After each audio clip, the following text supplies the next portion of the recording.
అయినప్పటికీ కూడా మన వంతు బాధ్యతగా ప్రతి ఒక్క కార్యకర్త కూడా ఈ యొక్క 7 నియోజకవర్గాలు ఏవైతే ఉన్నాయో అటు చెన్నూరు కావచ్చు, బెల్లంపల్లి కావచ్చు, మంచిర్యాల కావచ్చు, అటు ధర్మపురి కావచ్చు, మన జిల్లాలో ఉండేటువంటి 3 పెద్దపల్లి, రామగుండం, మంతిరి ఈ 7 నియోజకవర్గాలలో మన యొక్క బంధుమిత్రులు అందరూ కూడా కలిసి ఉంటారు, మనకు పరిచయాలు ఉంటాయి.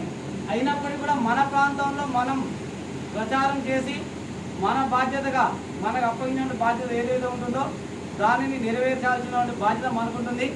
7 నియోజకవర్గాలలో రామగుండం నియోజకవర్గం నుండి అత్యధిక ఓట్లు రావాలని మకాన్ సింగ్ గారు ఆదేశం కాబట్టి వారి యొక్క ఆశయాన్ని మనం కూడా కొనసాగించాలి. అదేవిధంగా మకాన్ సింగ్ గారికి ఏ విధంగా అయితే అందరూ కృషి చేశారు, మరి 1,00,000 ఓట్లు ఏ విధంగా వచ్చారో గడ్డవంశీ గారికి కూడా ఆ 1,00,000 మెజార్టీ మన యొక్క రామగుండంలో ఎక్కువ రావాలని కోరడం జరుగుతుంది. కాబట్టి మీరందరూ కూడా మనం అందరం ప్రతిరోజు ఉదయం సాయంత్రం మరి పెద్దలు చెప్పినట్టుగా సమయానుకూలంగా ఏ విధంగా ఉందో మరి అందరికీ అనుకూలమైనటువంటి సమయం ఉండొచ్చు ఉండవచ్చు. అయినప్పటికీ కూడా ఎవరి స్థాయిలో, ఎవరి ప్రాంతంలో, ఎవరి చుట్టుపక్కల ఉన్నటువంటి వాళ్ళందరినీ కూడా సమాయత్తం చేసి మరి అస్సాం గుర్తుకు ఓటేసి గడ్డవంశీ గారిని అధిక మెజార్టీతో గెలిపించాలని ఈ యొక్క సమావేశం ఏర్పాటు చేసినందుకు గడ్డం శ్రీనారాయణ గారికి ప్రత్యేక కృతజ్ఞతలు, ధన్యవాదాలు.